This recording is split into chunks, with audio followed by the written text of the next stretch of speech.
Spring, we saw that the Dow reached over 13,000, now once again flirting with 14,000. But everybody wonders, well, what does this mean for me? I guess people right now, if they happen to check out their 401k, will see an uptick in their 401k.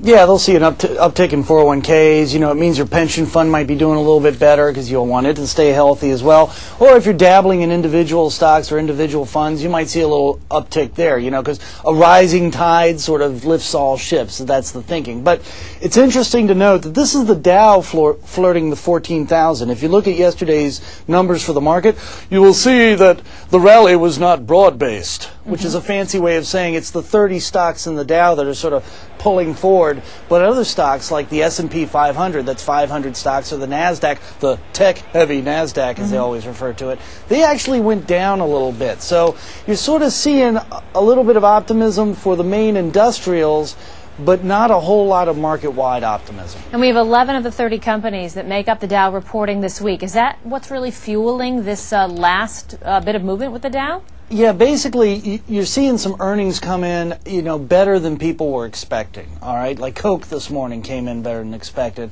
And some others, you know, Alcoa, it sort of disappointed a little bit, but it still came on its numbers. So the earnings are coming in a little bit stronger, just a little bit stronger than most people expected.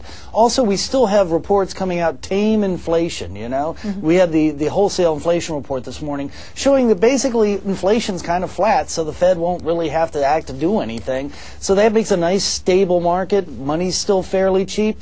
So the market's just moving ahead and moving ahead.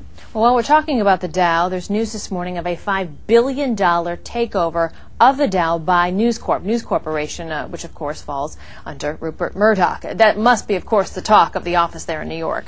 Oh, yeah, well, we've been doing it ever since April, but it is the slowest moving takeover. Jeez Louise, you know. He offered $5 billion, which is like, almost 65% premium over the going price of the stock. So, you know, he offered this for the newspaper. Of course, the newspaper is 65% controlled by the Bancroft family. And, you know, the Bancroft family, they descended from Charles Barron, you know, one of the great, forerunners of the Dow Jones empire and everything like that. So, you know, there's been this wrestling match about, oh, what about the editorial integrity of the journal, you know, and which I think doesn't give Rupert Murdoch a whole lot of credit, because why would he buy an asset where credibility is one of the main things in it and then turn around and change it and lose that? I mean, he's not a stupid guy, so he wouldn't do that. Anyway, you have all this angst going on about editorial integrity and where it's going. So even the news this morning isn't the final thing. I mean, this thing's dragging on. Basically, the negotiators decided on the price. You know, they tried to get Rupert Murdoch to up his price. He said, I ain't upping the price. I'm giving you a big premium right now. So $5 billion. So they're going to put it to a board vote tonight. But then even that isn't the end of it, because then on Thursday, they're going to put it to the Bancroft family, which is, in fact, you know, the de facto deciding group. Now, the Bancroft family, they're going to get it, and they'll probably have a few days to peruse it, parse it, dissect it, see what's going on.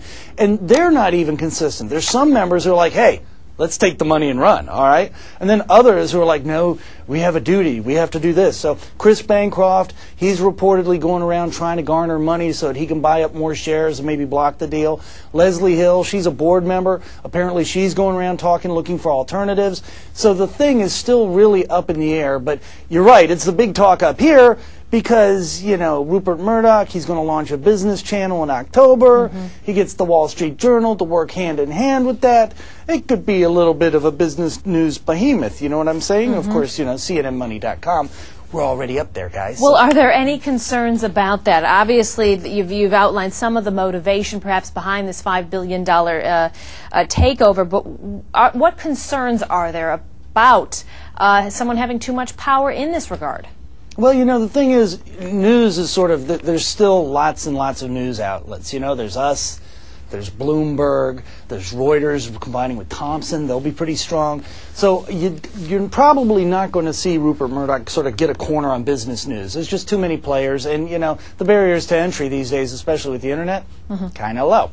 So there's not that concern. What the concern is that Rupert Murdoch might be able to execute so well that he just does things better than anybody else, so that while quantitatively he may not have a corner on the market, qualitatively, he might, and that might draw advertising dollars away from other parts of the sector. So that's the big concern, you know, amongst us media mogul types, you know, sort of moving the chess pieces around on the board. All right, again, several months in the making and several days to make their decision. We'll follow the Bancroft family, follow this story.